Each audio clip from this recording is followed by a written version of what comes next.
Bom dia, então, pessoal, hoje é dia 28 de julho, quarta-feira, estamos aí terminando o mês de julho, falta grosseiramente um mês, né? Os, grosseiramente 3 meses de aula, faltam um, basicamente, um terço aí da disciplina, e ver o que a gente consegue fazer nesse um terço que falta, né? Dá para fazer muita coisa ainda, para aprender muita coisa, eu espero que vocês estejam gostando até aqui, estejam realmente tirando algum proveito disso tudo, vocês possam levar depois para a posteridade, né? Tá?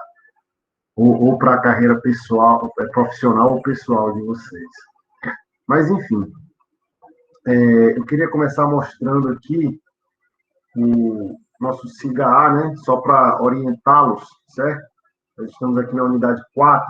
Na semana passada, exatamente uma semana, quarta-feira, eu postei esses 3 vídeos aqui sobre as distribuições discretas.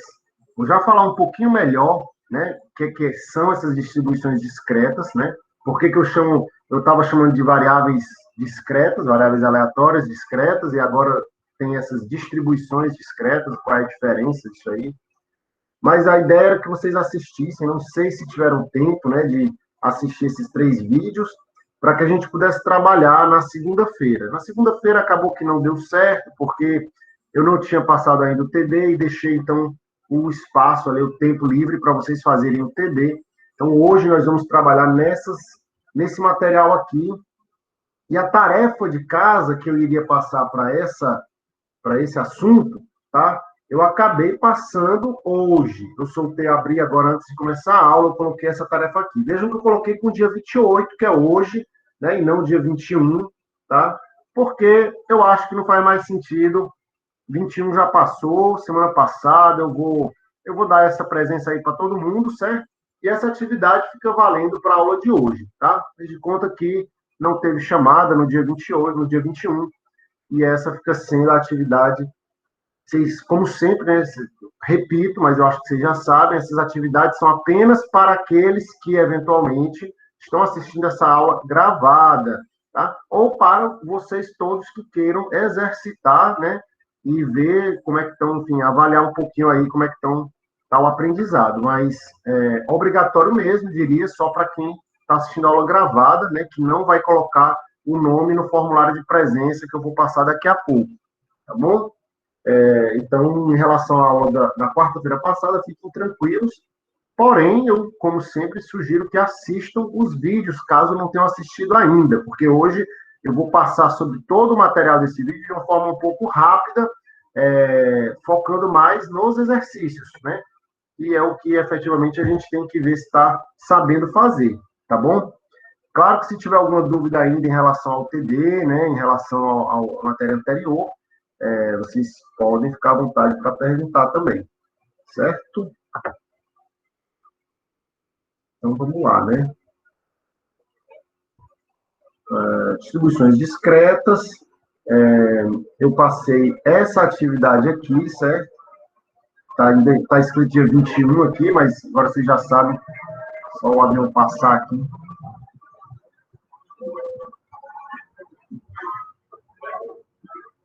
Vocês já sabem que é de hoje, né, do dia 28. E, basicamente, essa atividade, ela tem 4 itens.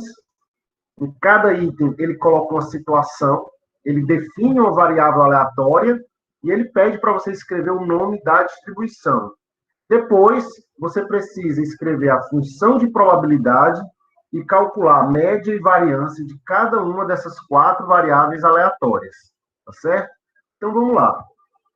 Nós estudamos as variáveis aleatórias discretas. Tá? Isso aqui, esse material aqui, ele está disponível para vocês lá no SIGA-A, certo? São esses slides aqui, ó, certo? Esses slides que eu coloquei aqui. Então, ele primeiro fala de variáveis aleatórias discretas e contínuas, tal, definição de variáveis aleatórias, tudo isso que nós fizemos nessa unidade, tem alguns exemplos.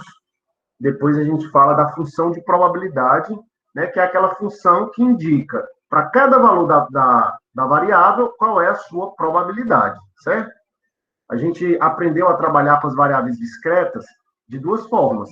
Ou com a função de probabilidade, que é essa aqui, né? Você tem aqui, por exemplo, uma variável com 5 valores possíveis, e aqui as probabilidades dela. Isso aqui é uma forma gráfica de ver a função de probabilidade, né? E a outra forma que nós trabalhamos seria, né, aqui são as propriedades da função de probabilidade, que nós já vimos, tal. E aqui a função de distribuição acumulada é a outra forma de você enxergar também, né, essa da escadinha. Vocês vão lembrar, né, que ele vai indicar o valor que você acumulou de probabilidade até aquele valor. Então, nesse caso aqui, essa figura está um pouco difícil de ver, porque a diferença, né, por exemplo, aqui no final, é muito pequena de um degrau para o outro, né? Isso porque no exemplo lá, voltando, ó, no exemplo, tinha essas duas últimas probabilidades que eram bem pequenininhas, né? Então, não foi assim um exemplo muito adequado. Mas, basicamente, você vem no zero, quando chega no primeiro evento possível, você dá um salto, é o primeiro degrau, que vai ter esse valor aqui, ó. Então, se eu vier para cá, vocês vão ver que o primeiro degrau tem aquele valor de 0,65. O segundo degrau tem o valor de 0,29. Então, você vai de 0,65 para 0,94. Então, você já está quase lá em cima, né? Depois, o terceiro salto é quando você atinge o 2. São os 5 valores possíveis da variável estão aqui embaixo. O 0, 1, 2, o 3 e o 4. Então, pronto. A gente viu essa forma aí de fazer também, né? De analisar uma variável aleatória. Ok? E agora, aí depois aqui eu vou falar de média invariância, eu quero pular essa parte para cá, né? Distribuições discretas. O que, que são essas distribuições discretas? Basicamente, são situações em que você tem uma variável aleatória cuja função de probabilidade assume uma fórmula, tá? Uma fórmula que é função de alguns dados do problema, ok? Esses dados nós vamos chamar de parâmetros, tá? Então, em função de alguns parâmetros, de algumas configurações do teu problema, você consegue escrever uma fórmula para a tua função de probabilidade. É isso que a gente chama de distribuições de probabilidade, né? São casos especiais de variáveis aleatórias. No fundo, é isso, tá certo? São casos especiais. Se vocês chegaram a ver os vídeos que eu passei, vocês vão ver que lá a gente estuda, em especial, algumas dessas distribuições. Nem todas estão aqui no meu slide. Uma delas é a distribuição uniforme discreta, tá? Uniforme discreta, que é basicamente o quê? Aquele caso em que você tem alguns valores possíveis e todos eles são equiprováveis, tá? No caso de um dado, de uma roleta, ou qualquer situação em que você tem N possibilidades e todas elas têm a mesma probabilidade de ocorrência. Isso é a nossa uniforme discreta. Entenderam? É uma variável aleatória como qualquer outra, ela é discreta como qualquer outra, porque você sabe quantas possibilidades existem, né, de ocorrência dessa variável aleatória, os xis, né, que nesse caso aqui seriam esses valores aqui embaixo, né, e vejam que a função de probabilidade ela é toda uniforme, ela é toda do mesmo tamanho, ou seja, o valor é o mesmo.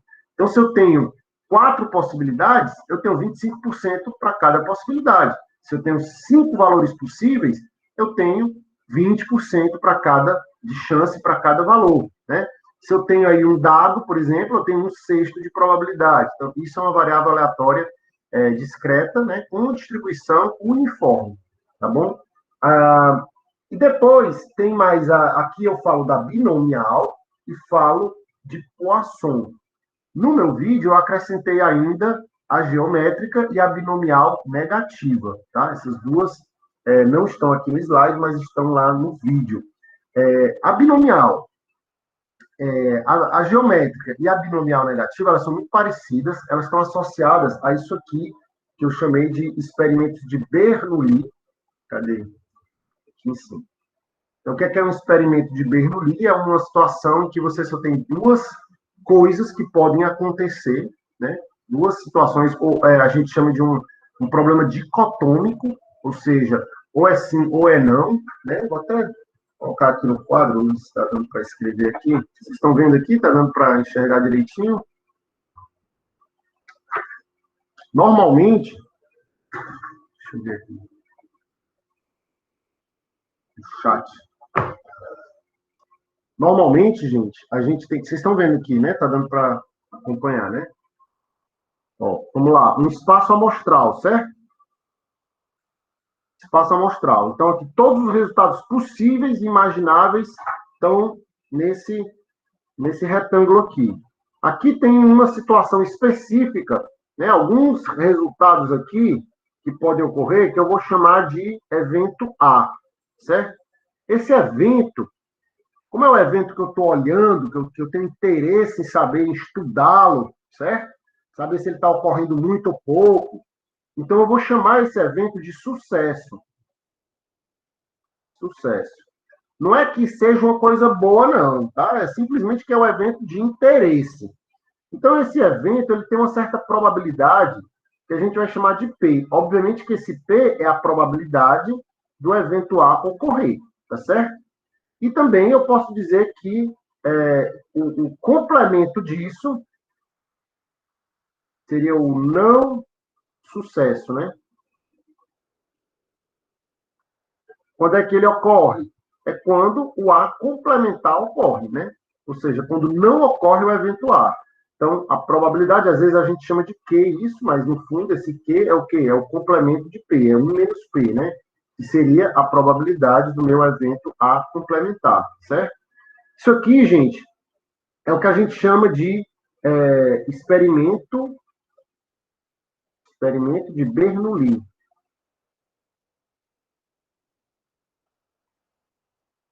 certo?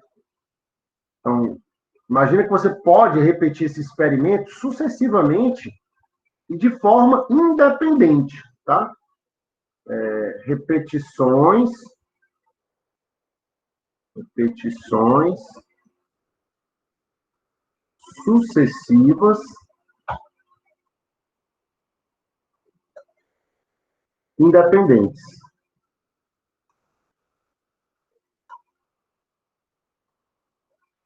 Independente.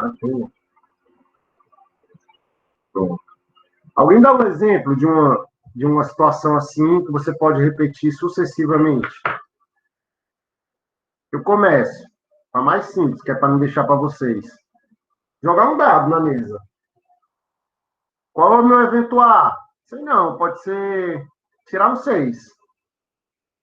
Então, eu posso repetir sucessivamente esse experimento e de forma independente, porque se eu jogar uma segunda vez, independente de ter dado 6 ou não ter dado 6, eu continuo tendo a mesma probabilidade de sucesso e a mesma probabilidade de não sucesso, certo?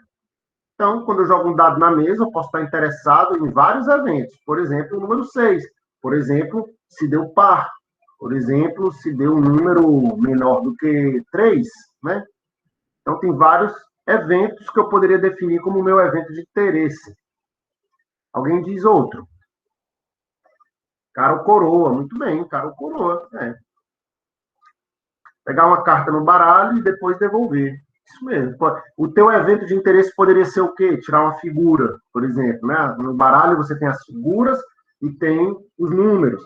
Então você tem ali 13 cartas de cada naipe, sendo 3 figuras e 10 números, vezes 4 naipes, né? Dá 52. 3 vezes 4, 12. Então, de 52 cartas, você tem 12 figuras. Daí você pode calcular a tua probabilidade de sucesso. Entendeu? E se você repõe e reembaralha, a próxima tirada de carta, novamente, você tem a mesma probabilidade. Que é tirar uma bola de uma urna com reposição. Muito bem, isso mesmo. Aí você pode ter bolas numeradas, bolas coloridas, né? E estabelecer o teu sucesso. Certo? É isso mesmo. Bom, essa é uma situação que se repete em várias situações práticas, né? A gente está dando aqui situações bem lúdicas, quase, né? Mas na realidade também se repete, né? Você pode definir vários problemas baseado nisso aqui, tá? E no caso lá dos vídeos, eu defini 3 tipos de problema baseado numa situação como essa. O primeiro tipo de problema é você repetir isso aqui um certo número de vezes, que você sabe quantas vezes são, tá? Então, tá assim, repetir N vezes. contar o quê? Quem é minha variável? Contar os sucessos. Aí. Certo? Isso aqui é uma situação que pode acontecer. Você retira 5 cartas do baralho, sempre repondo e embaralhando, e conta das 5 tiradas quantas foram figuras. É um problema. Ou retira a bola da urna 10 vezes, por exemplo, contando quantas vezes saiu a bola de interesse, né? A bola daquela cor específica ou com aquela numeração. Ou, no meu exemplo do dado, você joga o dado, sei lá, 3 vezes na mesa e conta quantas vezes saiu o número 6. Certo? Então, isso é uma variável aleatória. Essa variável aleatória, nós vamos chamá-la de binomial, tá? A gente vai já falar sobre cada uma de uma forma mais específica, mas essa aqui a gente vai chamar de binomial. O segundo caso é o caso em que você repete indefinidamente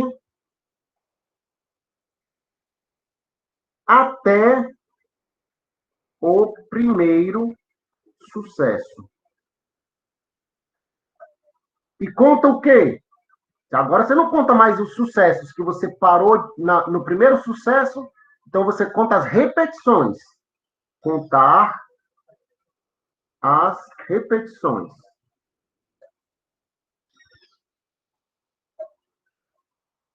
Certo? Então vamos lá. Nos exemplos que a gente está dando aqui, eu jogo meu dado na mesa e continuo jogando. Eu jogo 1, 2, 3, 4, 5. Na 7ª vez, foi a primeira vez que saiu o número 6. Aí eu paro. O número que eu observei desse experimento foi o número 7, que é o número de repetições que eu precisei fazer. Tá certo?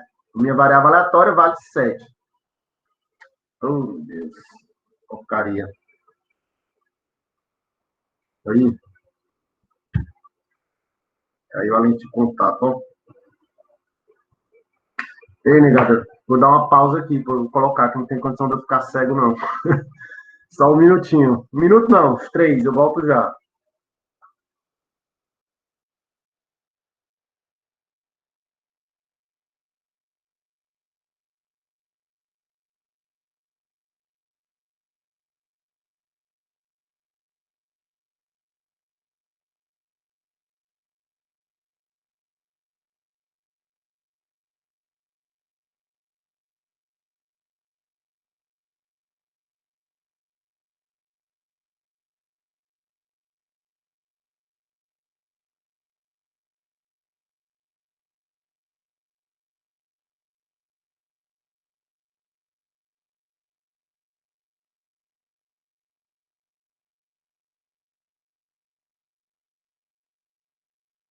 Pronto, foi só um mesmo.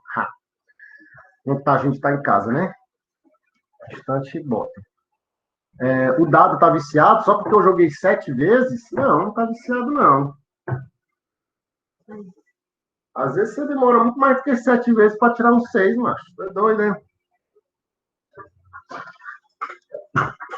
Talvez ele estaria viciado se eu tivesse jogado, sei lá, umas 40 vezes, 30 vezes e não tivesse saído um 6. Aí ia começar a ficar desconfiado desse dado. Mas, nesse caso, não. Entenderam, né? Então, essa segunda, pois não é? Quem já jogou? E quem já jogou Catan? Vocês já jogaram Catan? Pelo amor de Deus. Esse daqui, ó, a gente vai chamar de distribuição geométrica. Certo? Então, qualquer variável aleatória que se define desse jeito aqui, número 1, a gente vai dizer que é uma variável aleatória com uma distribuição binomial, certo? E quando ela tem esse formato aqui, número 2, a gente vai dizer que é uma distribuição geométrica, uma variável aleatória, discreta, com distribuição geométrica, certo? E, por fim, né, quando a gente tem uma terceira situação, que é muito parecida com a segunda, que é você repetir. Peraí. Você repete o experimento lá até não mais, você não para mais no primeiro sucesso. Você vai parar no R º sucesso. Eu vou colocar o R pequeno assim, ó, tá? R minúsculo, porque eu vou usar ele minúsculo. Então, R º, ou seja, eu vou definir um R tipo segundo. O R pode ser igual a 2. Então, no segundo sucesso, eu paro de contar. Sucesso. Certo? Então, o R pode ser igual a 5. Quer dizer que eu vou continuar, quando aparecer o primeiro 6, eu continuo jogando dado até que vai aparecer o segundo 6, o terceiro, o quarto. Quando chegar no quinto 6, eu paro de contar e anoto o número de repetições. Né? Eu contar as repetições. Ok?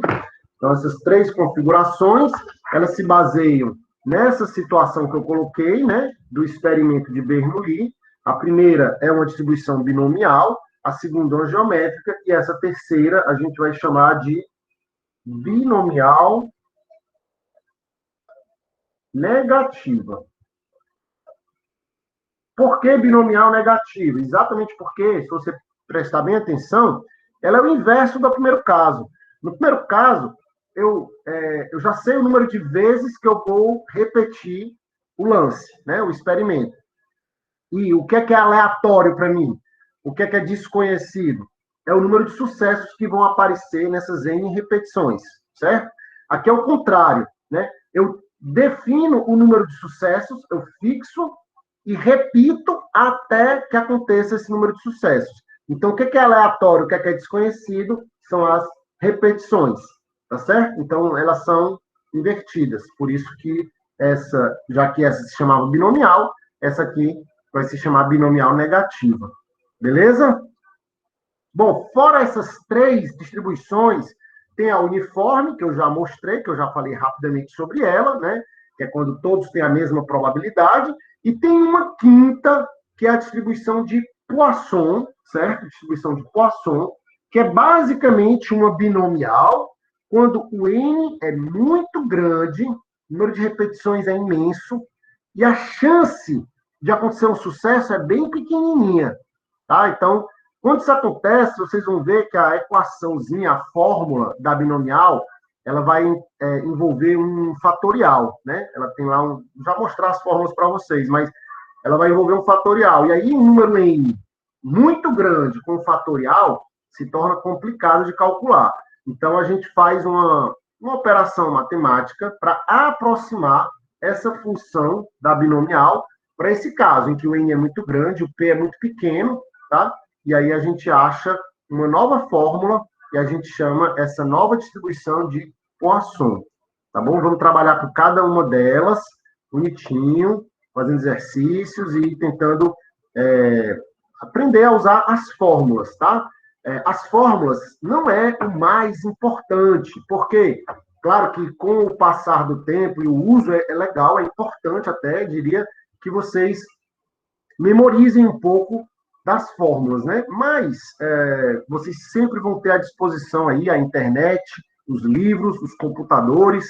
Então, assim, eu não considero o mais importante vocês aprenderem essas fórmulas. Eu acho que o importante é vocês saberem em que situação usar cada uma e, uma vez sabendo qual é a fórmula que tem que usar, saber usar, saber realmente colocar os dados nela e fazer os cálculos. Isso é que é importante, tá certo?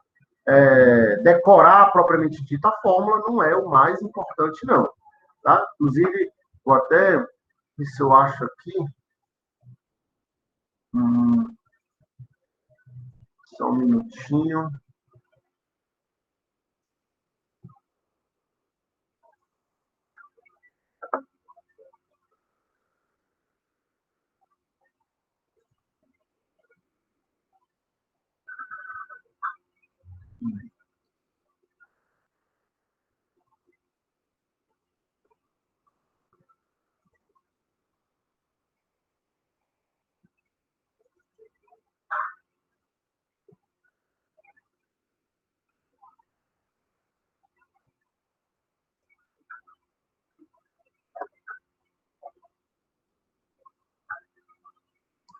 Tentando abrir aqui um arquivo.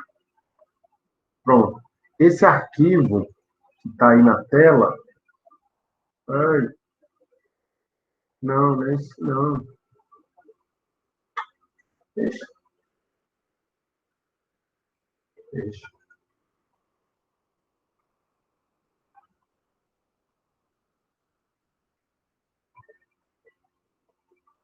Cadê o arquivo que eu queria mostrar para vocês?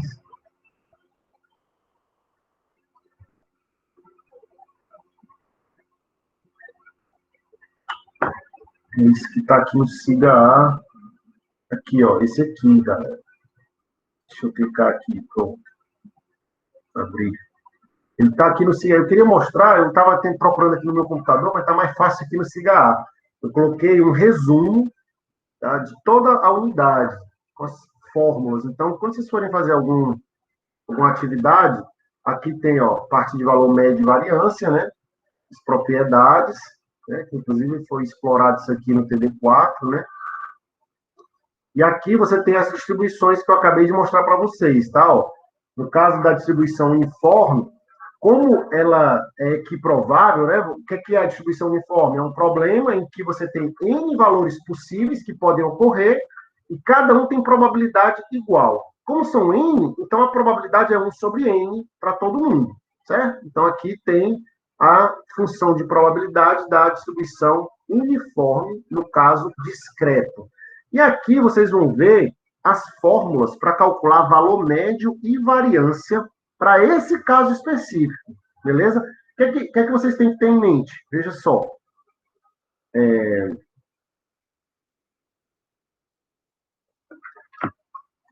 O valor médio das variáveis discretas,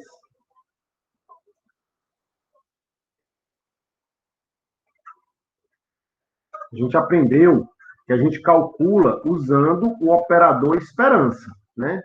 O que é isso? É você pegar uma média ponderada da função dos valores pela função de probabilidade, né? Então, você pega cada valor da variável e multiplica pela sua respectiva probabilidade e soma todo mundo. Isso é o valor médio, né? De 1 até n.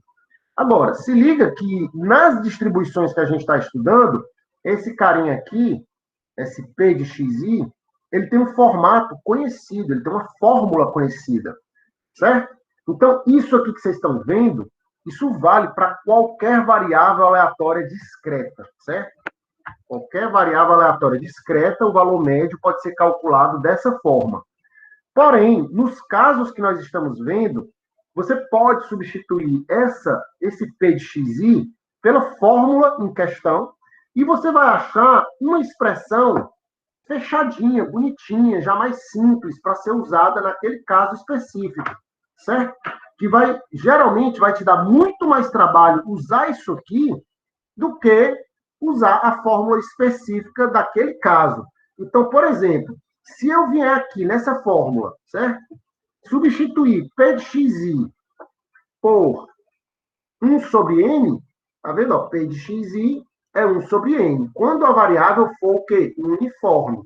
Se você fizer essa substituição, você vai chegar nessa fórmula aqui. Professor, não estou entendendo quem é esse A e quem é esse B.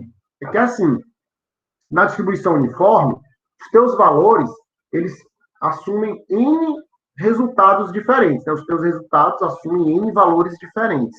Aqui eu estou considerando que esses valores são inteiros e variam de A até B, certo? Como se fosse, por exemplo, um dado. Ele varia de 1 até 6 e todos os resultados são inteiros, né? Mas podia ser, sei lá, de 5 a 9. 5, 6, 7, 8, 9. Né? Então, o teu A seria o 5 e o teu B seria o 9, certo? Então, nesse caso, ó, no caso em que a sequência xi assume n valores inteiros e consecutivos, de A até B, então, você tem essas fórmulas aqui, ó. O teu valor médio, que antes você teria que calcular desse jeito, basta fazer A mais B sobre 2, certo? O que é lógico, porque o valor médio é um ponto de equilíbrio, né? E aqui o nosso A nossa função de probabilidade, ela é toda bem equilibradinha, né? Ó. Cadê a discreta? Tá aqui, ó. É como se você fosse dizer assim, ó, eu tenho aqui essas barrinhas e eu quero equilibrá-las. Onde é que eu vou colocar aqui o meu dedo, o meu anteparo, para segurar isso aqui? No ponto médio das duas extremidades. Então, é A mais B sobre 2. Só que A mais B sobre 2 só vale para ser o valor médio da variável aleatória quando ela for uniforme discreta, certo? Quando ela for binomial, não vale. Quando ela for geométrica, não vale. É só quando ela for uniforme discreta, tá bom? Então, por isso que agora eu vou ter uma formulazinha para média e uma para variância para cada distribuição. Que basicamente o que eu vou fazer é isso, é pegar a fórmula da probabilidade daquela situação lá, substituo no nosso operador esperança, aqui, e acho o valor médio daquele caso. E no caso da variância? No caso geral da variância, como é que a gente faz? Duas fórmulas que a gente pode usar, né? Ou a gente calcula x menos μ ao quadrado e tira a média. Como é que eu faço isso? Uso a mesma fórmula dali, só que no lugar desse carinha, eu vou colocar esse carinha aqui, né? Então, vai ficar assim, ó. xi menos μ ao quadrado vezes p de xi. Tudo isso somado. Isso vocês já sabem, vocês fizeram no TD4 na semana passada, aliás, terminaram aí, foi essa semana já, né? A segunda forma de calcular a variância seria achar o valor médio quadrático e subtrair da média elevada ao quadrado, né? Nesse caso, você vai fazer o somatório de xi ao quadrado vezes p de xi, e disso você subtrai o valor médio ao quadrado. Então, de todo jeito, para calcular variância e desvio padrão, a gente sempre tem que calcular a média antes, né? A média é indispensável, tá certo? De novo, imagina, para cada um daqueles casos, a gente trazer a fórmula, né, da função de probabilidade e substituir aqui.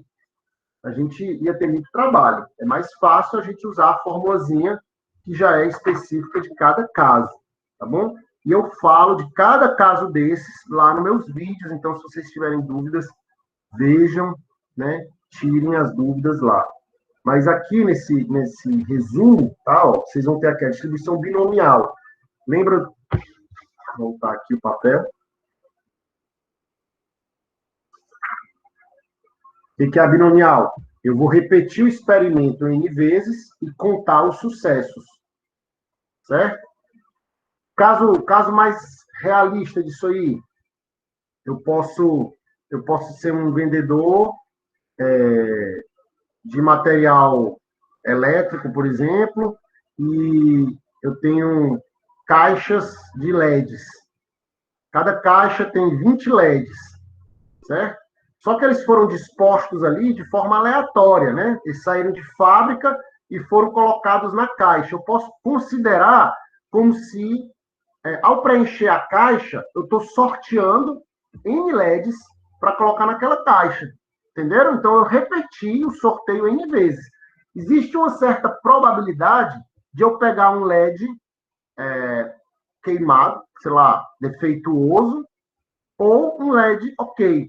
Eu imagino que, como eu estou interessado nos LEDs defeituosos, eu estou interessado em saber qual o percentual qual é a chance de eu pegar um LED defeituoso. Então, eu estou chamando o evento A, o evento de sucesso, é pegar um LED defeituoso, tá? Então, vamos lá. Se eu pegar um LED defeituoso, foi sucesso. Se eu pegar um LED bom, não é sucesso. Aí vamos supor que eu tenho 1% de LEDs defeituosos na minha fábrica. Quando eu sortear os 20 para colocar na minha caixa, certo? Eu estou repetindo esse experimento 20 vezes. O meu N é 20. E o meu P era 1% de chance de pegar um LED defeituoso. Então, eu consigo dizer qual é a chance de qualquer resultado nesse problema, né? Eu vou contar quantos sucessos eu tenho. Significa o quê? Contar quantos LEDs defeituosos eu tenho em uma caixa. Quantos eu posso ter, gente? Quantos eu posso ter? Eu posso ter desde nenhum defeituoso na caixa até todos defeituosos. Ah, professor, mas tu tem 1% de chance de pegar um LED defeituoso. Tu acha mesmo que tu vai pegar os 20, tudo defeituosos? Não, eu não acho, não. Eu acho que é muito improvável. Mas é possível. Não é possível? Então, o nosso espaço amostral, né, o nosso universo de possibilidades são os números, né? Eu vou contar quantos LEDs são defeituosos, então pode ser que eu conte desde 0 defeituosos até 20 defeituosos, certo? Esse é o meu universo, de 0 a 20. Então, a minha fórmula da binomial, ela vai indicar a probabilidade de eu ter 0 defeituosos, a probabilidade de eu ter 1 defeituoso, 2, 3, 4, 5 e assim vai, certo? Até o 20. É isso que a binomial faz, tá? E essa fórmula, que eu discuto ela lá no vídeo, eu mostro como é que a gente chega nela, ela é dada aqui, ó, por essa formulazinha aqui, tá? Essa é a fórmula da binomial. Isso aqui é o número binomial, ou a combinação de N em grupos de K, né? Ou seja, é o N escolhe K. Nós já vimos já fizemos a revisão, né, de técnicas de contagem, tá? O P é a probabilidade de sucesso, que no meu exemplo seria 1%, e o 1 menos P é a probabilidade de não sucesso, é o Q, né? Que é o complemento do P. Por que o P está elevado a K? Porque eu estou calculando a probabilidade de K sucessos, certo? Então, aparece o P K vezes. E o Q, ou a probabilidade de não sucesso, é o restante das vezes. Como eu tinha N repetições, esse restante seria N menos K. Beleza? Tá claro aí? Se vocês quiserem mais detalhes, como chegar nessa fórmula, assistam ao vídeo, está mais detalhado, né?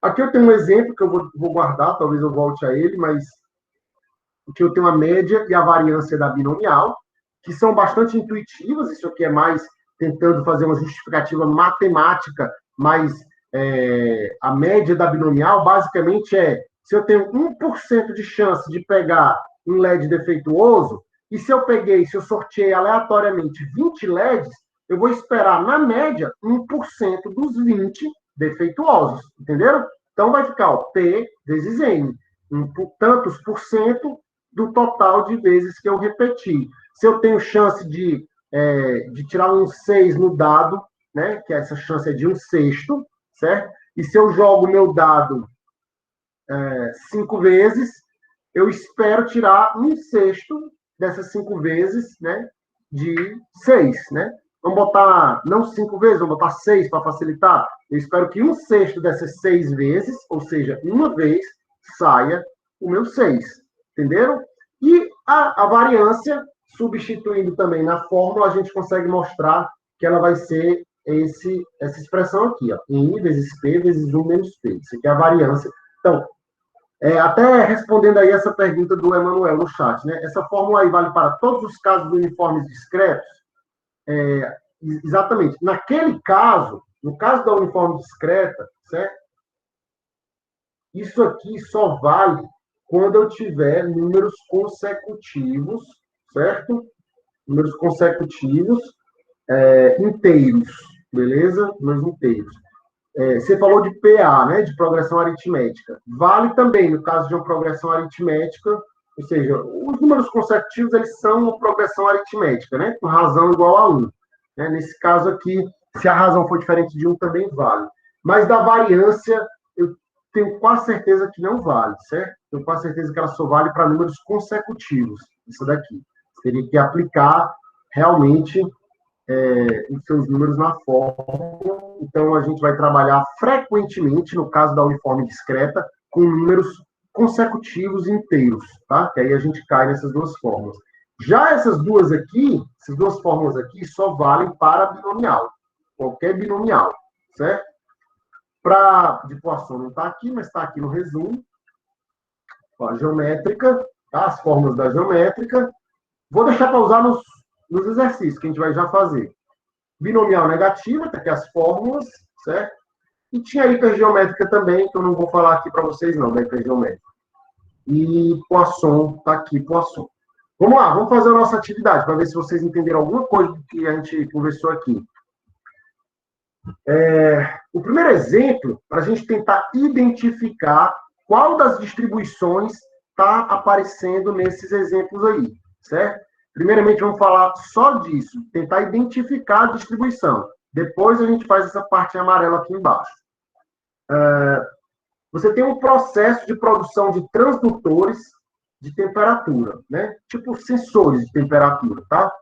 1% da produção, até um número parecido com o exemplo que eu dei agora, 1% da produção apresenta não conformidades, ou seja, está não conforme, não está de acordo com as especificações. Seleciona-se ao acaso uma amostra de 30 transdutores. Qual é? X é o número de transdutores não conformes encontrados na amostra. Quem pode me dizer aí qual é a distribuição de probabilidades desse X aqui? Isso aqui já é a tarefa de casa de vocês, tá, gente? Se vocês quiserem já ir fazendo aí no caderno, no papel.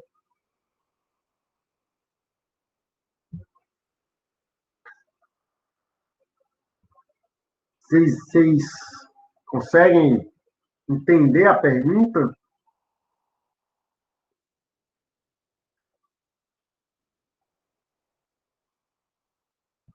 Entendeu a pergunta? Ali.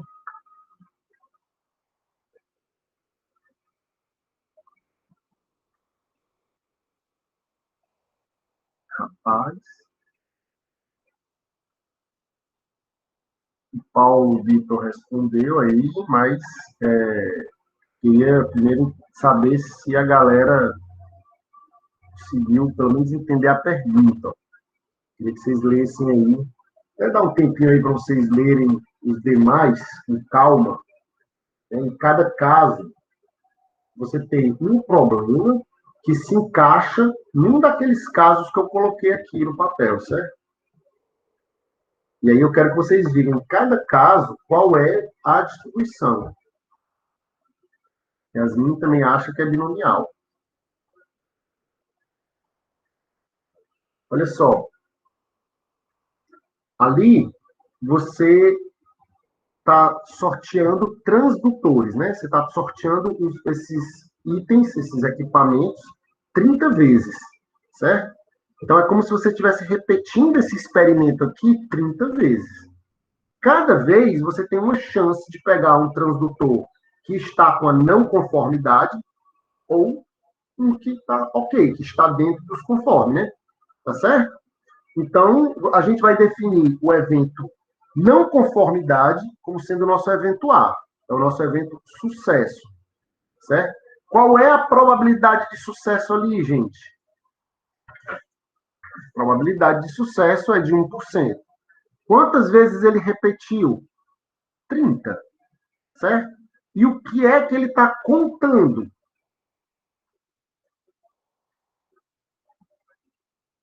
Ó, ele está contando o número de transdutores não conformes. O que é isso? Sucesso. Entendeu? Transdutores não conformes é o nosso sucesso. Então, ele está contando os sucessos.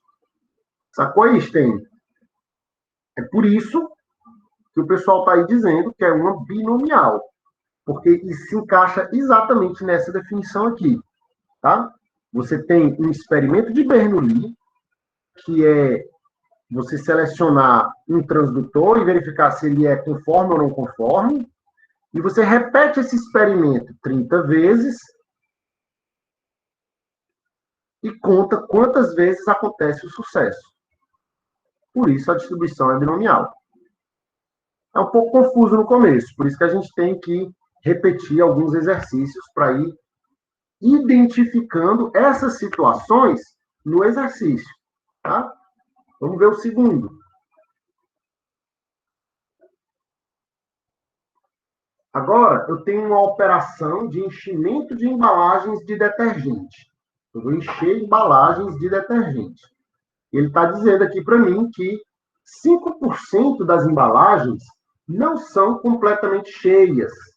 Ou seja, ele deveria encher até um certo ponto, mas a máquina falha nesse enchimento e acaba enchendo menos em 5% dos casos.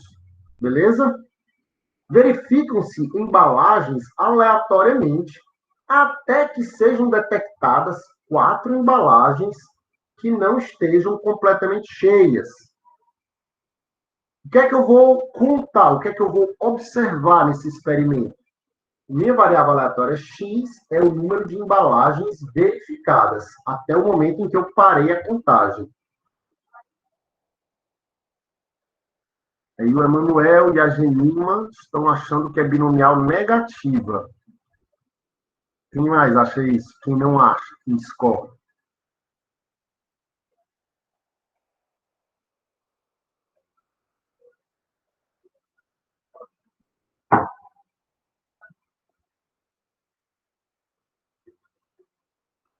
Na binomial negativa, pelo que a gente tinha colocado, eu vou repetir até o résimo sucesso e conto quantas repetições houveram.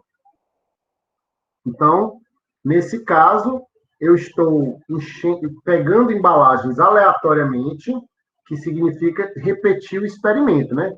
Repetir o experimento é ir lá e coletar uma embalagem da produção e verificar se ela está cheia ou não, né? E quando ela não está cheia completamente, ocorreu um sucesso. Eu vou continuar fazendo isso até aparecer a quarta embalagem não completamente cheia, certo? Então, é isso que eu estou fazendo. Eu estou repetindo até o quarto sucesso. Nesse nosso caso aqui, o R é igual a 4, certo? Porque ele vai repetir até aparecer o quarto sucesso. Nesse momento, na hora que aparecer a quarta garrafa que não está cheia completamente, ele para e observa quantas repetições ocorreram até ali, certo? Então, é exatamente a definição de binomial negativa, tá bom? Então, nesse caso, vocês acertaram aí de novo, né? Eu vou colocar aqui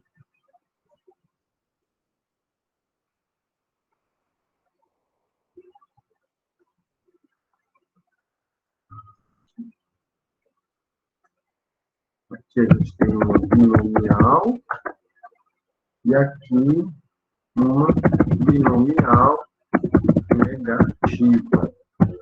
É importante a gente já escrever aqui os parâmetros envolvidos nesse problema, certo? Porque quando eu for escrever a fórmula, tem alguns elementos do problema que eu vou precisar na fórmula.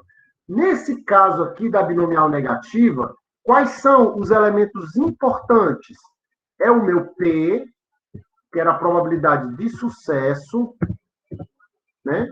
Que era de quanto nesse exemplo? 5%. E também, outra coisa importante, nesse caso aqui, é saber em que momento eu paro a contagem. O Rzinho, lembra que eu chamei de Rzinho? O Rzinho aqui é igual a 4. Vou deixar aqui de lado para usar mais tarde. Espera aí.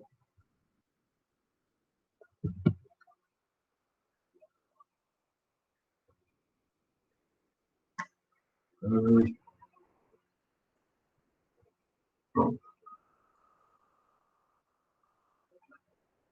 E aqui em cima eu não tinha colocado, mas quais são os elementos importantes da binomial que eu vou precisar?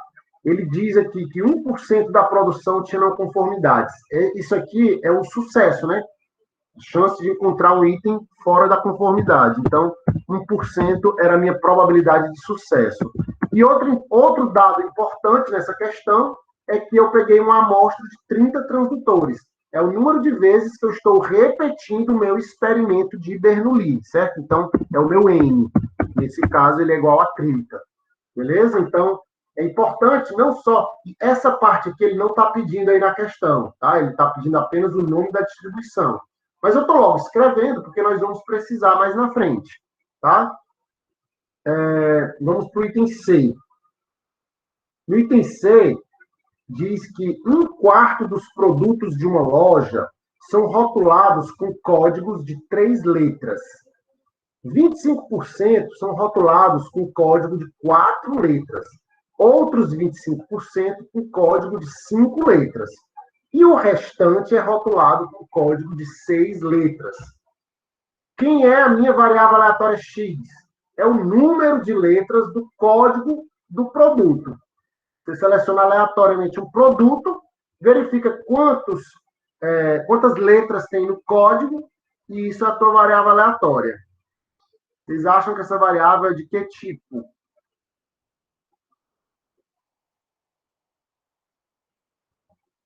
Aí, Stephanie e Emanuel estão dizendo uniforme discreta. Por que uniforme?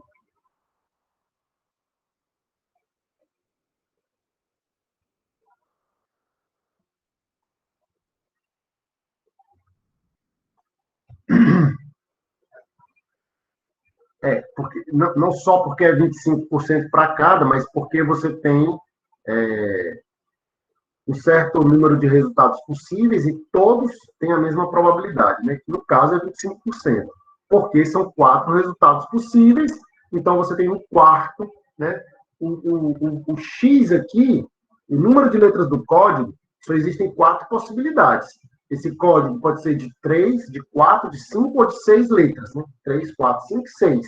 Então só existem 4 possibilidades.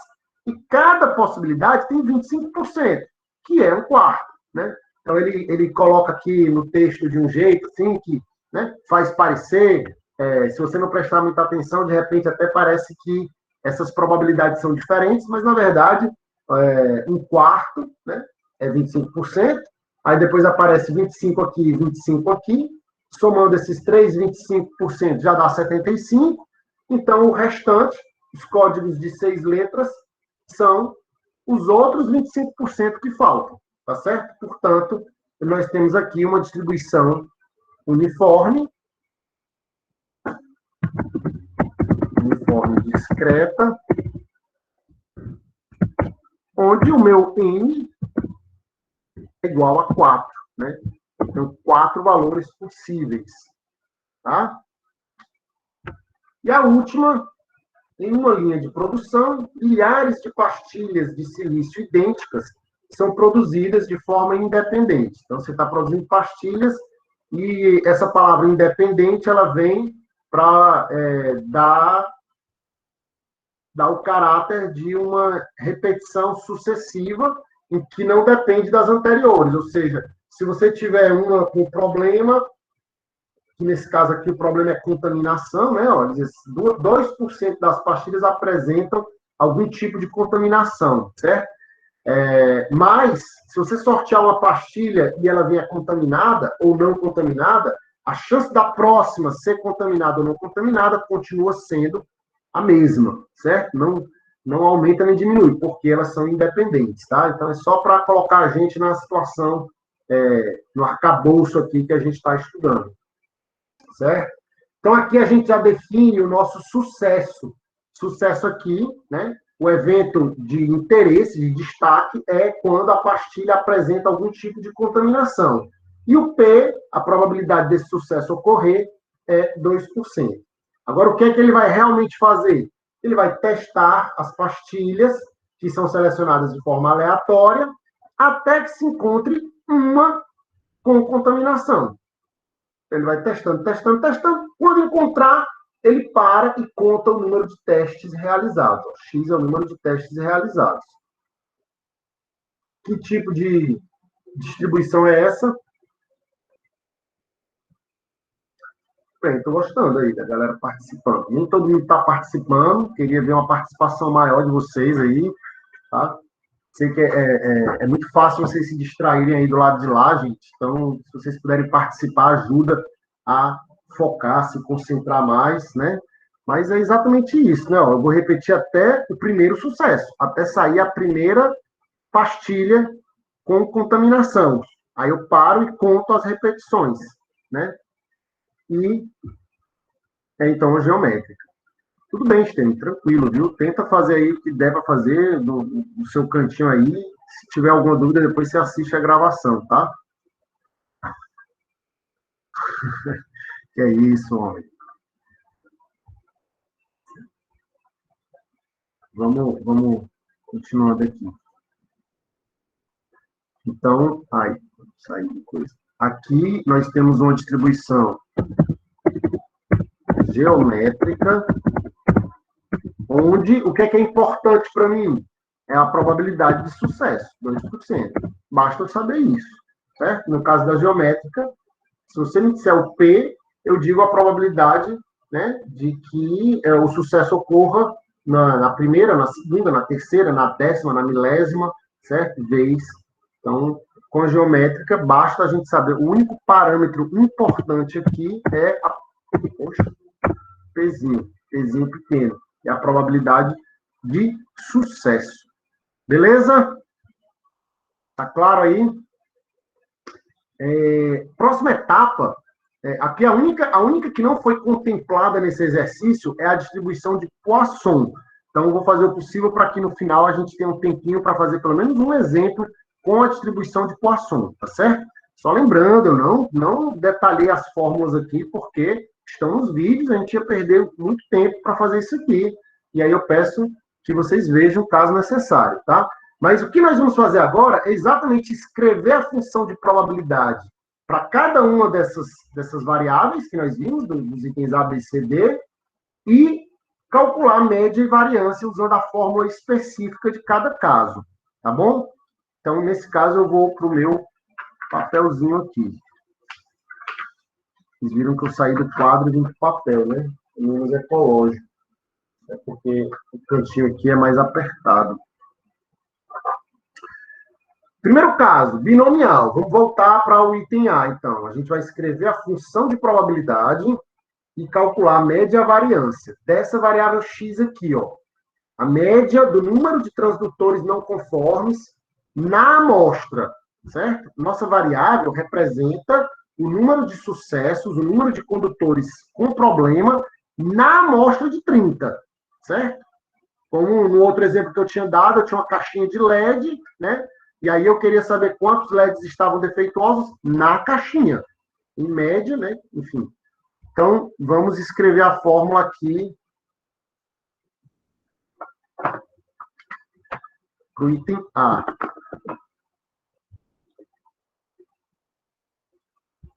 É uma binomial com P igual a 1% e N igual a 30. A fórmula, só voltando aqui, N escolhe K. Quem é esse K? Esse K vai ser qualquer número do 0 até o N, certo? Na distribuição binomial, esse K é o nosso XI, tá? Eu vou até colocar aqui, ó, aqui eu chamei ele de XI, ó, distribuição binomial. É a mesma fórmula, sendo que eu coloquei o XI. O XI, ele pode variar de 0 a N, beleza? Então, sempre que eu apresento a função de probabilidade, eu tenho que dizer também quais são os valores possíveis do meu XI, certo? Então, basicamente, o que a gente vai fazer é reescrever essa fórmula usando o N como 30 e o P como 0,01 ou 1%, certo? Vocês já fizeram isso aí no papelzinho de vocês? Façam. Agora. Tá aí. Escrevam aí. Eu vou escrever bem aqui, com a lousa coberta, para vocês não verem. Aí, enquanto vocês escrevem no papel de vocês, depois vocês veem se ficou igual, certo?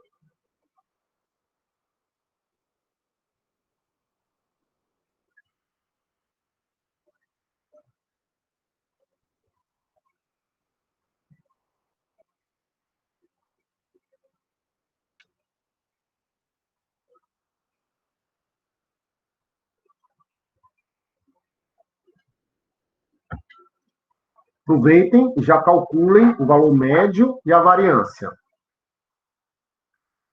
Quem é o valor médio? Em média, quantos transdutores não conformes vão aparecer numa amostra de 30?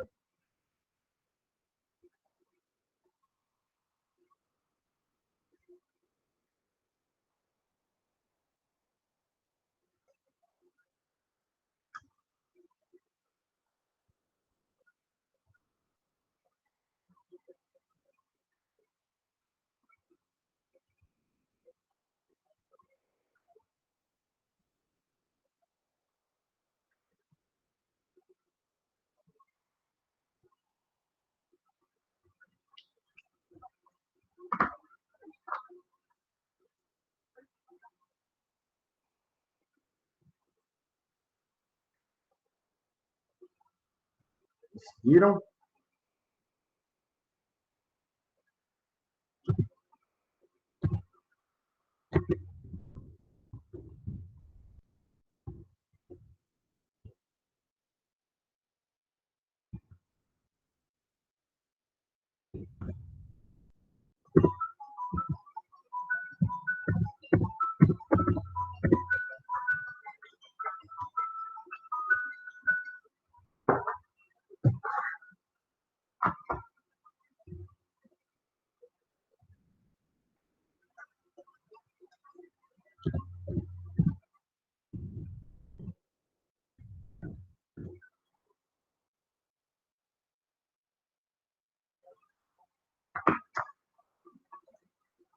Deu certo, galera?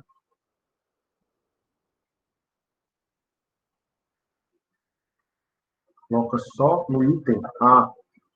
Mas o item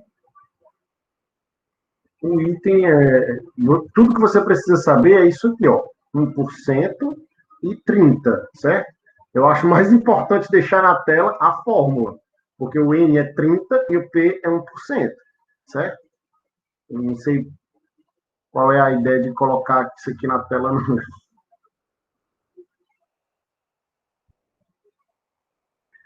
Quem seria o XI? O XI seriam os possíveis valores dessa tua contagem. Ó. O teu X, ele está contando quantos transdutores com problema existem na amostra de 30. Então, quantos podem ter problema? A tua contagem pode variar de 0 a 30. Isso é o XI, certo? O XI vai variar de 0 a 30. É exatamente o que está escrito bem aqui, ó. Ó, bem aqui nesse cantinho, ó. XI pertence ao conjunto 0, 1, 2, 3, até N. Como o nosso N é 30, né? Quer dizer que eu tenho 31 possibilidades para o meu XI, certo? Se eu sortear aleatoriamente uma amostra de 5 estudantes, certo? Vou sortear aqui uma amostra de 5 estudantes, certo? Quantos estudantes dessa amostra são menores de idade, menor de 18 anos? Aí você vai me dizer, não sei, professor, mas pode ser de 0 a 5, né? Então, esse é o XI. O XI varia de 0, são as possibilidades, entendeu? Então, por isso que a fórmula vai ficar em função do XI. É o problema em questão que vai dizer assim, calcule a probabilidade de haver nessa amostra exatamente tantos, né? Aí você bota esse valor no lugar do XI. Por exemplo, aqui ele não pergunta, mas eu podia dizer assim, gente, qual é a chance de eu pegar esses 30 transdutores e encontrar exatamente um com defeito? Então, eu estou pedindo para você substituir o XI por 1 na fórmula, certo? Eu vou trazer para cá para mostrar a solução dessa primeiro item para vocês. Ó. Tá aqui. Eu repeti a fórmula, tá? Com o N igual a 30, XI mantive XI mesmo, o P 0,01, que é 1%, elevado a XI, 0,99, que é o nosso 1 menos P, certo? Aqui é 30 menos XI, porque era N menos XI, certo? E isso vale para todo xi pertencente a quê? Ao conjunto dos números inteiros de 0 até 30. Ok? São as nossas possibilidades, é o nosso Rx, né? O nosso conjunto de valores possíveis. Certo? Valor médio. No caso da binomial, eu calculo fazendo N vezes P. Meu N era 30, meu P é 1%, ou seja, em média eu tenho 0,3 transdutores problemáticos em cada amostra, em cada lote, certo? Como assim, professor, 0,3?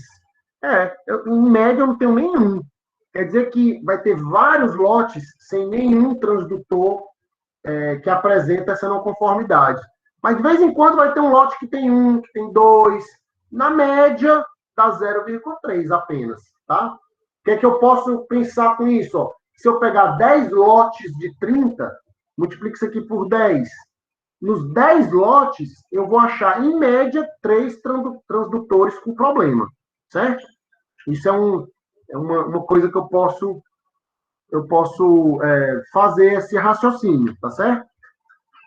E o mesmo cálculo eu faço para a variância, né? I vezes P vezes 1 menos P, é a formulazinha, tá? Como eu já identifiquei que minha variável binomial, eu substituo, então, os parâmetros aqui. N é 30, P é 0,01 e 1 menos 0,01 dá 0,99. O resultado da variância deu esse aqui. Em geral, a gente não está interessado na variância, a gente está interessado no desvio padrão. Então, para calcular o desvio padrão, eu tiro a raiz da variância, tá certo? E nesse caso dá, acho que é 0,54, 0,545 aproximadamente. Ok? Júlia, o XI são os possíveis valores que essa variável pode assumir, certo? São esses aqui, ó. XI são os valores que a variável pode assumir, tá certo? O que seria 0,01, Lorena? Não entendi a tua pergunta. Na variância. Não, porque é 30 vezes 0,1, que dá 0,3, né? Já essa primeira parte aqui, e vezes 0,99, que dá isso aqui. Ok. Entendeu? Fazendo a continha aí, ó. Fiz aqui, ó. 30 vezes 0,01 vezes 0,99. Então dá. Oi, não estava. Eu achei que vocês estavam vendo. Espera aí. Estou fazendo aqui na minha tela. Aqui, ó. Vou fazer de novo aqui, ó. 30 vezes 0,01 vezes 0,99. Aí, 0,297. Isso aqui é a raiz de 0,297. Certo?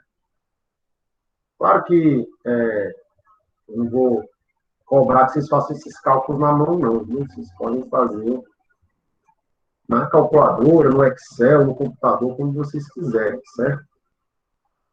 Eu tenho plena consciência de que vocês vão usar na vida de vocês é a computação mesmo, tá? É importante saber fazer cálculos, mas é importante saber usar também o computador. Então,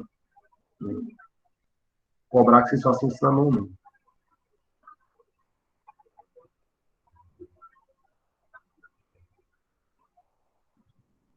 Por que o XI não é 3? Ó, Júlia, o XI é um número variável, certo? Vou dar um exemplo aqui. Isso aqui é uma situação que fala do número de transdutores. Ele colocou um problema, esse problema aqui. Mas ele não fez nenhuma pergunta. Se liga que ele não fez nenhuma pergunta sobre esse problema aqui, é apenas um exemplo. Ó. Um exemplo de uma variável aleatória, discreta, com distribuição binomial, certo? Agora vamos inventar um problema, uma questão para esse problema aí. Eu podia dizer assim, Júlia, qual é a probabilidade de eu fazer isso aí, ou seja, de eu pegar 30 transdutores dessa fábrica, certo? E eu encontrar no máximo um transdutor com não conformidade. Agora eu estou fazendo uma pergunta. Eu quero saber qual é a probabilidade de encontrar no máximo um transdutor com não conformidade. Se eu te fizer essa pergunta, você vai dizer assim, ó. No máximo 1 significa que a minha variável aleatória é menor ou igual a 1, né?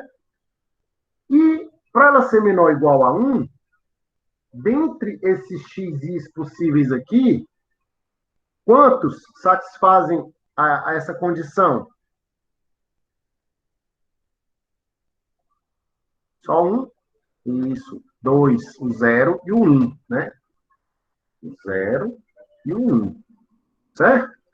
Então, quando eu te perguntar qual é a chance disso aqui acontecer, é como se eu estivesse perguntando qual é a probabilidade do meu x ser menor ou igual a 1. Ou seja, é a probabilidade do zero mais a probabilidade do 1. Agora, eu te dei dois valores de xi para tu calcular, entendeu? Nesse primeiro caso, o xi é zero, e nesse segundo caso, o xi é 1. Você vai lá na sua equação, ó, substitui o x por zero, xi por zero, calcula esse cara aqui. Depois você volta na tua equação, substitui o teu xi por 1 e calcula esse cara aqui. Aí somos dois e acha a resposta da questão. Certo? Então, claro que no primeiro caso, para o xi ser igual a zero, é muito fácil, porque é como se eu dissesse assim, qual é a chance de que nenhum seja defeituoso, né? Ou seja, todos sejam bons. Ora, se 99% são bons, a chance que todos sejam bons é só fazer 0,99 elevado a 30, certo? Então, é o que vai acontecer quando eu substituir esse zero bem aqui, ó. O meu P de zero vai ser 30, escolhe zero, vezes 0,01 elevado a zero, estou nessa parte aqui, ó, vezes 0,99 elevado a 30 menos zero, que é 30. Então, vai aparecer exatamente o que eu tinha dito, né? 30 escolhe zero. Como é que eu calculo 30 escolhe zero? Está aqui. 30 escolhe zero. Vai ser 30 fatorial sobre zero fatorial. 30 menos zero. 30 menos zero é 30 fatorial. Então, 30 sobre 30 fatorial vai dar 1. Zero fatorial é 1 também, né? Se liguem aí que zero fatorial é 1, certo? Então, isso aqui dá 1, vezes qualquer coisa elevado a zero dá 1, vezes 0,99 elevado a zero. Ou, elevado a 30, desculpa. Então, o resultado vai ser basicamente isso, né? 0,99 elevado a 30, certo?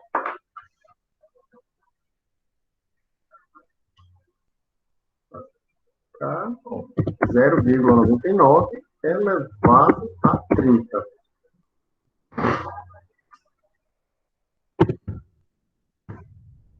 Então, eu tenho 73,97%, 0,7397, 0,7397. 73, quase 74% de chance de não ter nenhum item defeituoso na amostra de 30. 74% das vezes que eu sortear 30 transdutores, essa amostra vai estar toda boa, não vai ter nenhum problema. Isso considerando que eu tenho apenas 1% de problemas, né, de não conformidades na minha população. Mas, para responder a minha pergunta, eu ainda preciso calcular o P de 1. Né? E para calcular o P de 1, eu vou repetir a mesma conta, sendo que agora colocando 1 no lugar do xi. Vai ser 30, escolhe 1, 0,01 elevado a 1, 0,99 elevado a 29. Ó, 30 menos 1. Aqui, 30 menos 1, então fica 0,99 elevado a 29. Tá bom? Então, agora, o meu 30 escolhe 1 vai ser 30 fatorial sobre 1 fatorial, 30 menos 1, 29 fatorial. Isso aqui vai dar 30. Certo? Vai ser exatamente, eu vou cancelar esse 29 fatorial daqui de baixo com 29 fatorial de cima e sobra o 30, né? 30 fatorial é igual a 30 vezes 29, vezes 28, vezes, então, vezes 29 fatorial, certo? Então, esse 29 cancela com o de baixo e sobra apenas o 30. Então, eu vou ter 30 vezes 0,01, ele está elevado a 1, né? Então, ele aparece aqui. E aqui eu vou ter 0,99 elevado a 29. Temos, então, que fazer essa continha. Vai ficar 30 vezes 0,01 vezes, vou abrir um parênteses para fazer 0,99 elevado a 29. 22,41%.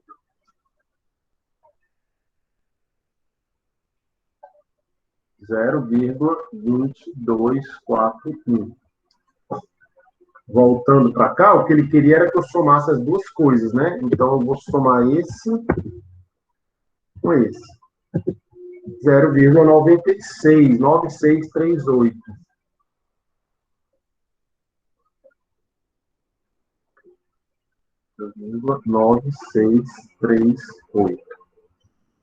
Então, eu já sei que 96,38% dos lotes, né, dos grupos de 30, eles vão ter, no máximo, um transdutor em não conformidade.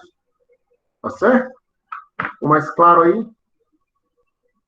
Só lembrando, gente, ó, tudo isso que está daqui para baixo, tá? Toda essa parte aqui, ó, eu inventei meio que agora, tá? Eu trouxe essa questão aqui do no máximo 1, só para a gente exemplificar, tá? Mas o que ele pede lá no exercício é só para você escrever a função de probabilidade, calcular o valor médio e calcular a variância, tá aqui. Beleza? Então, pronto. Que bom que começou a ficar um pouquinho mais claro.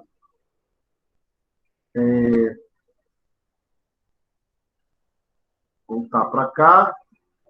Segundo item, binomial negativa. Agora a gente está naquela da operação de enchimento de embalagens.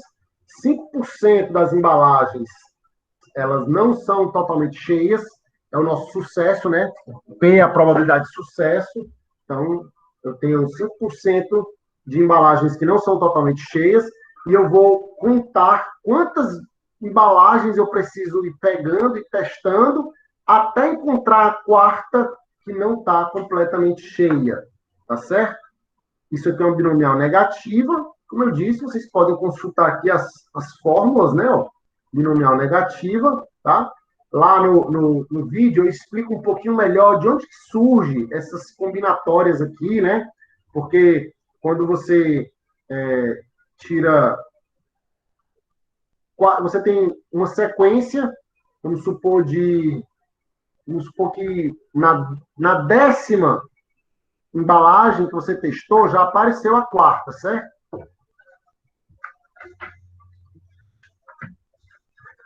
Então, só um exemplo aqui bem específico, para tentar explicar um pouquinho desse combinatório aqui.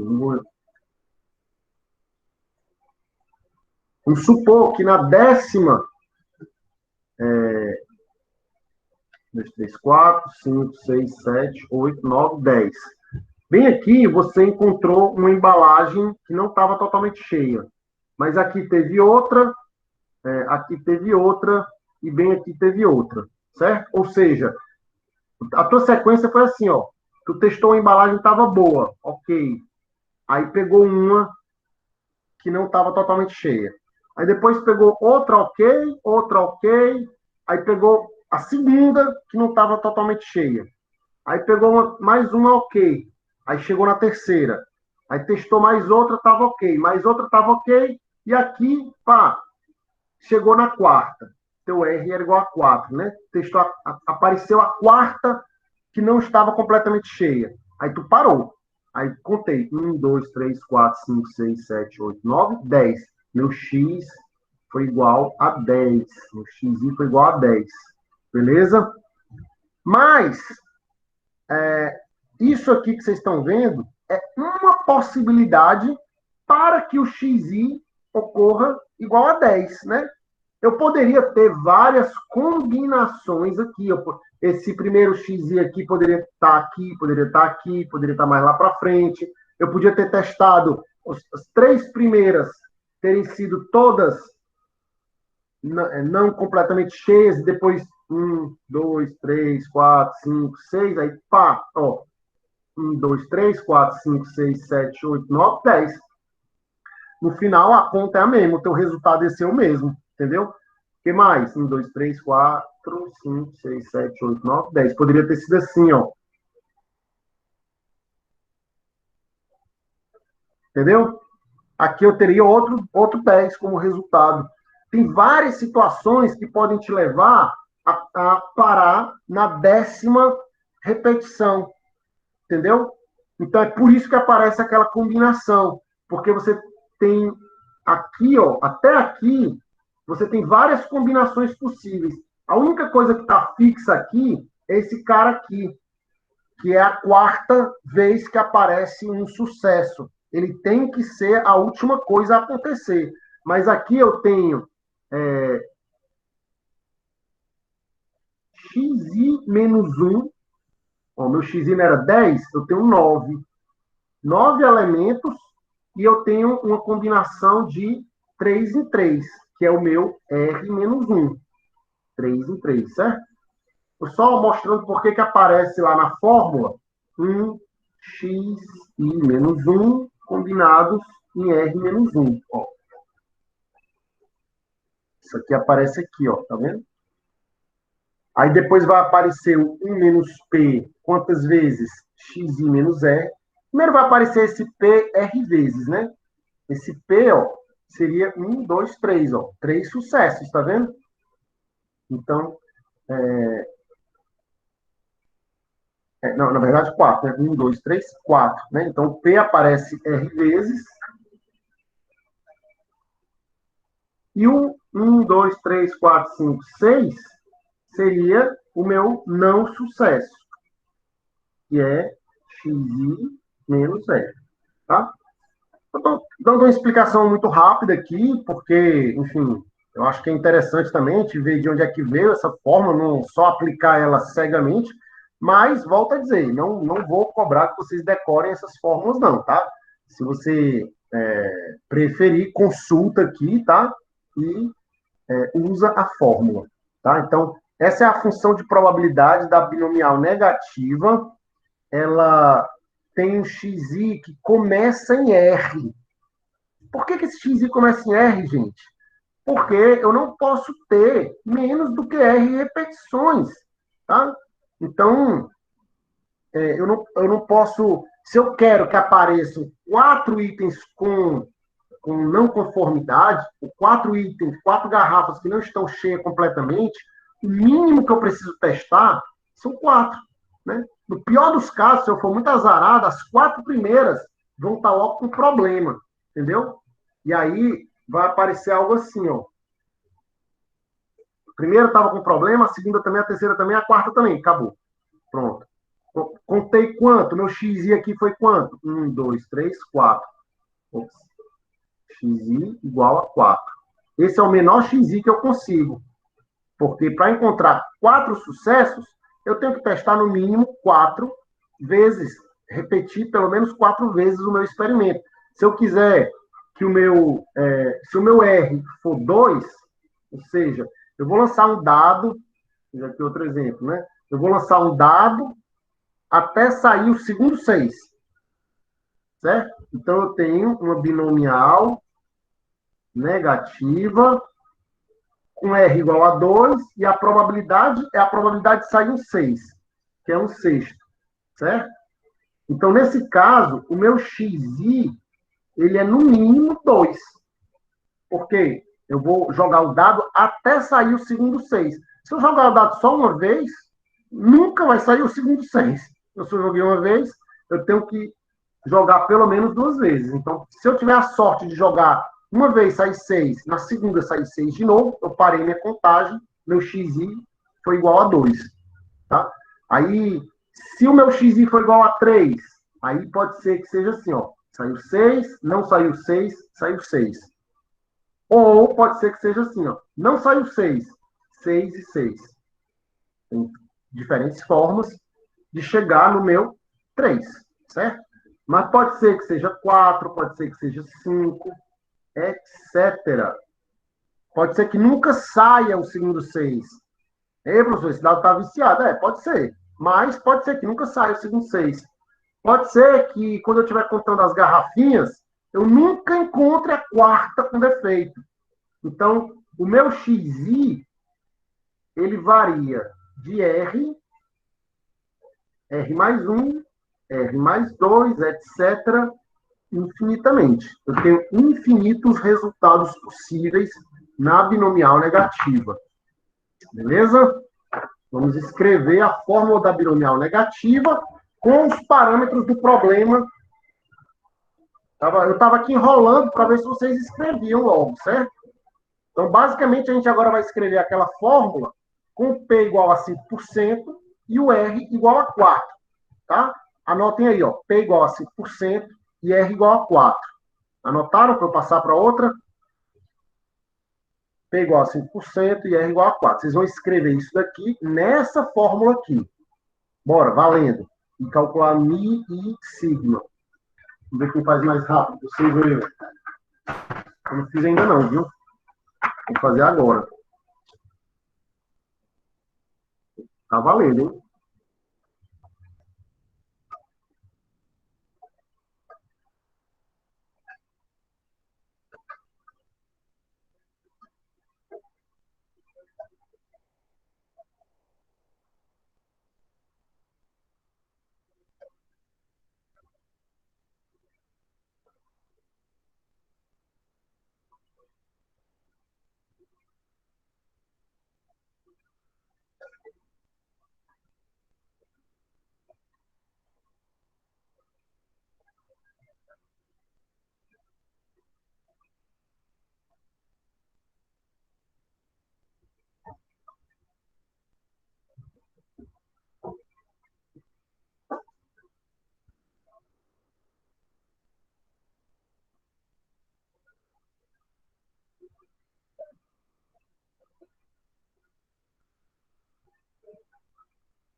Média de variância muito alto, foi? Deixa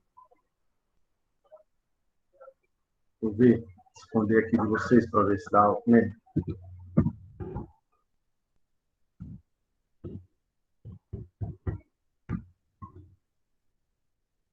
Tão alto não, a média. Mas é mais elevado do que o caso anterior, claro.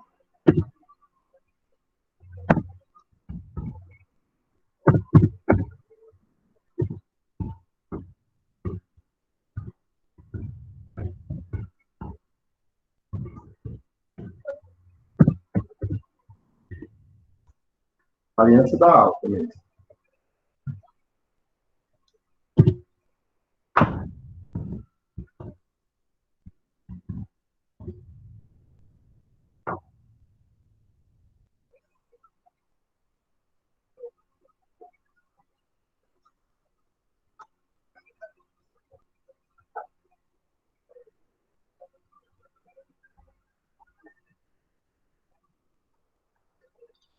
Deu certo aí?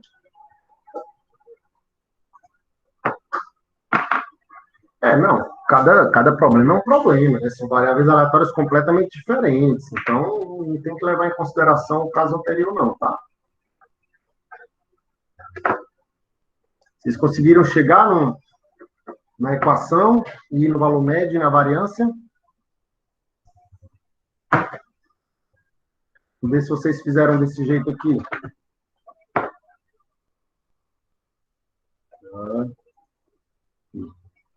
Beleza, ó. Nós temos uma binomial negativa com P igual a 5% e R igual a 4, tá? Então, substituindo lá na nossa equação, o nosso XI, ele vai variar de 4 até infinito, né? São os números inteiros de 4, 5, 6, que começa no R, certo? E a probabilidade de ocorrer cada um desses valores vai ser dada por xi menos 1, escolhe 3. Que 3 é esse? R menos 1, certo? Da fórmula. 0,95, então esse aqui é R menos 1.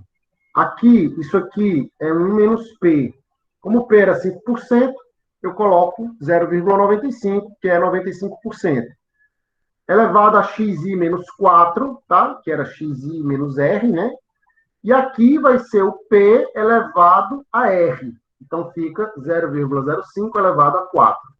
Tranquilo? Tá de boas aí? Com essa fórmula, gente, você pode calcular qualquer probabilidade. Aqui eu poderia dizer, gente, qual é a probabilidade de a gente repetir isso aqui e encontrar um número menor do que tanto, maior do que tanto. Vou já tentar pensar aqui em algum problema aqui, né? Mas essa fórmula é importante para resolver problemas dentro dessa situação específica aí dos detergentes, tá? O valor médio, em média, quantos testes eu tenho que fazer para encontrar a quarta garrafa que não está totalmente cheia? Então, vou fazer R sobre P. R é 4, P é 0,05, tá? Então, vai ficar 1 sobre 5% dá 20, né? Vezes 4, 80.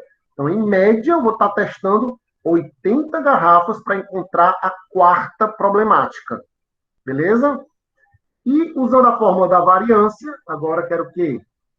R 1 menos P sobre P ao quadrado, certo? R é 4, 1 menos P é 0,95 e P ao quadrado é 5% ao quadrado. Deu 1.520. Será que era isso aí mesmo que vocês tinham feito? Manuel, acertou? Então, ó, se eu tirar a raiz quadrada de 1.520, eu acho o desvio padrão, que é aproximadamente 39, dando uma arredondadinha aqui, né? O, o raciocínio que eu posso fazer, olhando para o valor médio e para o desvio padrão, é o seguinte, ó. Média menos um desvio padrão, média mais um desvio padrão. Ou seja, 80 menos 39, arredondando aqui, né? Eu vou ter 41. E 80 mais 39, eu vou ter 119.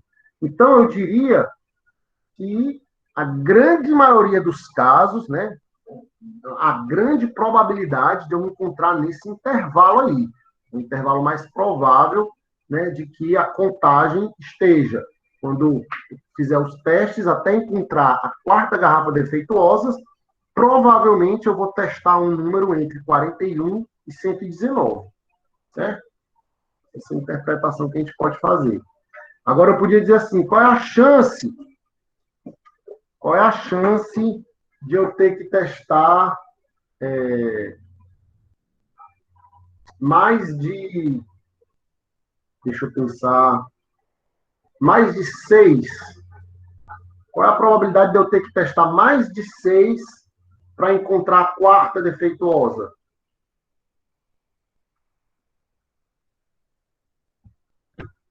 Qual é a probabilidade de eu ter que testar mais de 6 garrafas?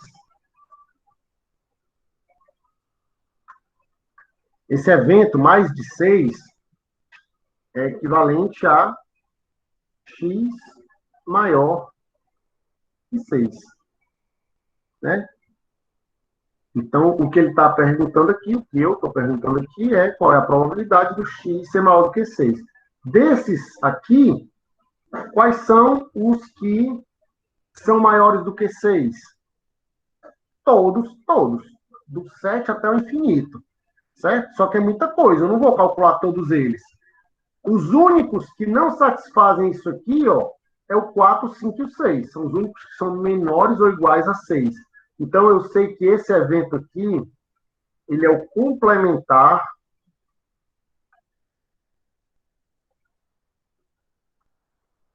de x menor ou igual a 6. né? Ou ele é maior do que 6, ou o x é menor ou igual a 6. Então, essas probabilidades são complementares também. Entenderam?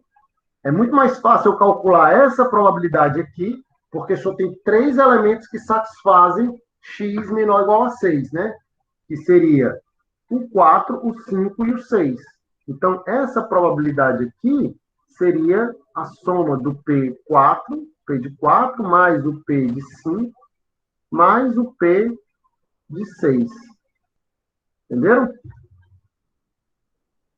Então, é muito mais fácil para eu calcular a chance de haver mais de 6 testes, certo? Até encontrar a quarta garrafa, eu vou ter que calcular a probabilidade do x ser maior do que 6. Mas o x maior do que 6, existem infinitas possibilidades. Eu não vou sair calculando a minha fórmula infinitas vezes. Eu vou calcular o complemento disso. Qual é a chance do meu x ser menor ou igual a 6? É a chance dele ser 4, 5 ou 6. Então, agora, eu estou dando aqui o xi igual a 4, xi igual a 5, xi igual a 6. Você vem nessa fórmula, substitui o xi por 4, faz a conta. Bota aqui. Volta lá, faz a conta com x igual a 5. Tá? Bota aqui. E volta agora, substitui o x por 6, faz a conta, coloca aqui, soma tudo, acha o complemento e respondeu a pergunta. Os possíveis valores do xi, no caso da binomial negativa, sim, eles começam no R e vão consecutivamente até o infinito. Certo?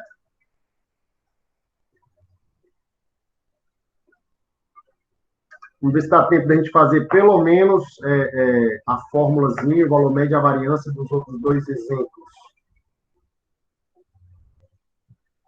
O terceiro exemplo é bem simples, porque é uniforme discreta, né?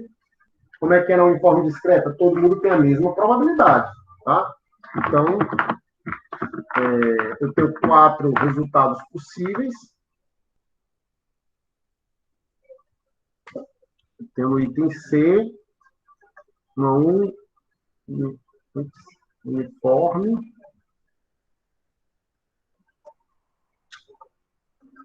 discreta com n igual a 4. O meu A, qual é o menor código lá? Eram 3 letras, né? O meu A igual a 3. E B, 3, 4, 5, 6. Era 6. Tinham códigos de 3, de 4, de 5 e de 6 letras. Então, o menor resultado possível é 3 e o maior resultado possível é 6. Por isso que o N é igual a 4. O N, ele é igual a B menos A mais 1, tá? Porque nós temos aqui valores consecutivos. Então, o N é o número, é a quantidade de valores inteiros entre A e B, tá certo? Então, por isso que é B menos A mais 1. Nesse caso, seria 6 menos 3, que dá 3, mais 1, 4, certo? Ou seja, a nossa probabilidade de xi é igual a 1 quarto. Lembra que é 1 sobre n, certo? É só colocar 1 sobre n. E isso para xi pertencente ao conjunto que contém esses valores, 3, 4, 5 e 6. Pronto. Só tem essas 4 possibilidades. Qualquer um desses 4 valores que você substitua aqui, a probabilidade sempre vai ser 1 quarto, né? Eu vou colocar assim, ó, 3, 4, 5, 6, e eu tenho aqui 1 quarto, ou 25%, né, de probabilidade. Beleza? Aqui é o meu eixo X. Valor médio. Valor médio da distribuição uniforme, nesse caso, A mais B sobre 2, certo? A igual a 3, B igual a 6, dividido por 2, 9 sobre 2, então dá 4,5, né? O meu valor médio se encontra no ponto médio entre o A e o B, está bem aqui, ó. Ah, mas não existe código com 4 letras e meia, eu sei, mas o valor médio ele não precisa ser igual a um dos valores permitidos da variável, tá? Não precisa.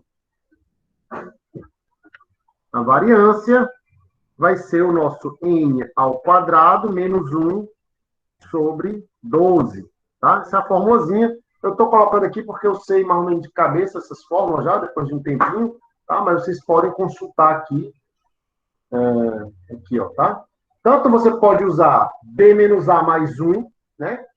Que é o n, tá? Ó. Então, eu estou aqui, na verdade, já usando essa daqui, né? Em que aparece n ao quadrado, né? N ao quadrado menos 1. Mas como n é b menos a mais 1, você pode também usar desse jeito aqui. Tanto faz. Então, vai ficar 4 ao quadrado menos 1 sobre 12, ou seja, 16, 15. 15 sobre 12. Deixa eu ver quanto é que dá isso.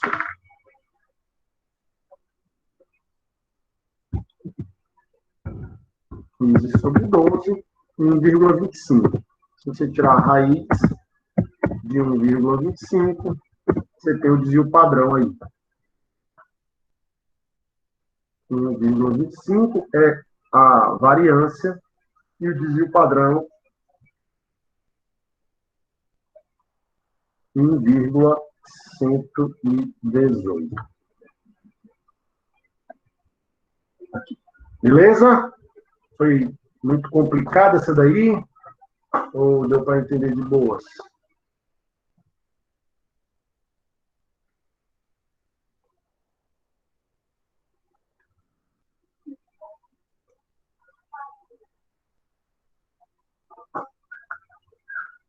Beleza. Então, só para a gente terminar aqui, deixa eu passar o formulário de presença antes de fazer a última. Só um minutinho.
E eu já não olhei, não, dessa vez.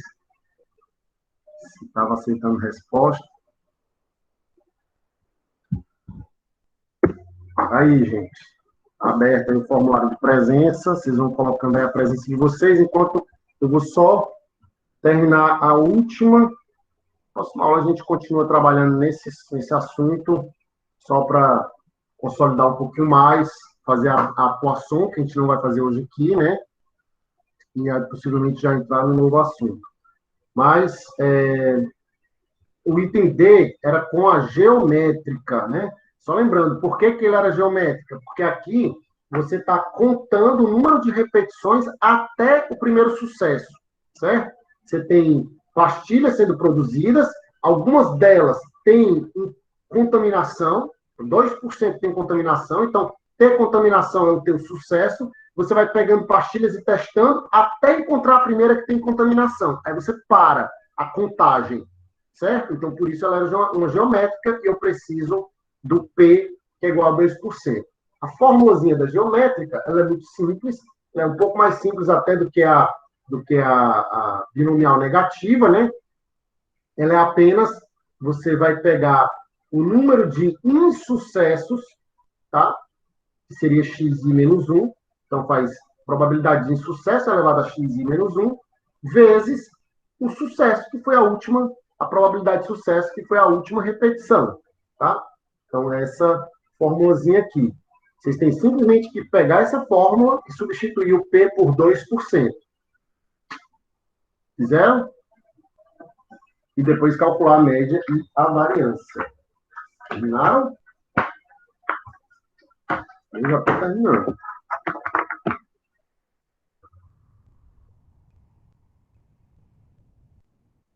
Mentira, eu estou começando.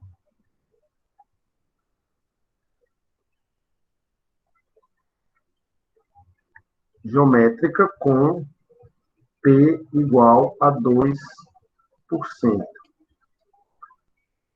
Quem é o nosso P de XI? Vou fazer junto aqui com vocês, para a gente. Vocês já devem ter feito mesmo, vocês estão na minha frente.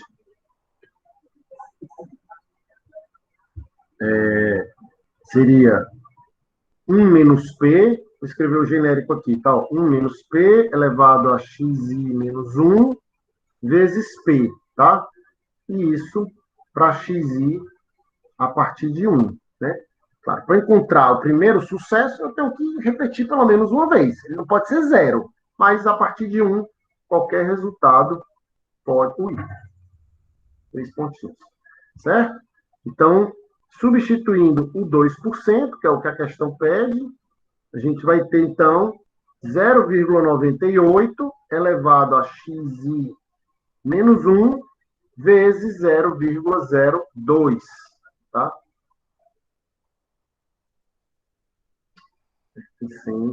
Pertencente.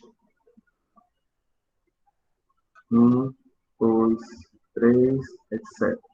Okay? Por isso que eu só preciso do 2. É o único parâmetro, é o único dado desconhecido, né? A única informação que eu preciso para colocar na minha fórmula. É o Pzinho igual a 2%. O valor médio é simplesmente 1 sobre P, tá? Então, nesse caso, esse é 1 sobre 0,02, que vai dar 50, né? Ou seja, em média, eu tenho que testar 50 pastilhas para encontrar a primeira que está lá com a contaminação, né? É que nem a história do dado, né? Se eu disser que o meu sucesso é tirar o número 6 do dado e ficar jogando o dado, tá? Qual é a probabilidade de eu tirar 6? É 1/6, tá? Qual é o inverso de 1/6? É 6. Então, eu espero que a cada 6 jogadas eu tire 6. Isso é na média. É claro que isso não vai acontecer de uma forma rigorosa, tá? Aqui, no caso, eu tive eu tenho 2% de chance de encontrar uma pastilha contaminada. Então, em média, a cada 50, eu tenho uma contaminada. Em média. Não quer dizer que vai ser sempre com essa regularidade aqui, né? E, se você voltar para cá, ó, deixa eu ligar aqui esse celular. A variância vai ser 1 menos P sobre P ao quadrado. Gente, uma dica aqui até para, às vezes, ajuda a memorizar e tal, né? Essas fórmulas aqui, na binomial negativa, elas são iguaizinhas, só que tem um R multiplicando. Então, por exemplo, a média da binomial negativa é a média da geométrica multiplicada por R. Então, vai ficar R sobre P. E a variância é essa mesma variância multiplicada por R. Tá? Então, lá aparece um Rzinho aqui, ó, tá vendo? É só multiplicar por R, né, o valor médio e a variância da geométrica que você encontra o da binomial negativa, tá certo? Então, voltando lá, para terminar a conta, eu vou ter 0,98, que é 1 menos 2%, e aqui 0,02 ao quadrado. 2% ao quadrado. Nessas horas, a gente apela, né, para o computador, vai ficar 0,98 dividido por, aí aqui embaixo eu vou colocar 2%, 0,02, elevado ao quadrado, entre parênteses, e 2.450.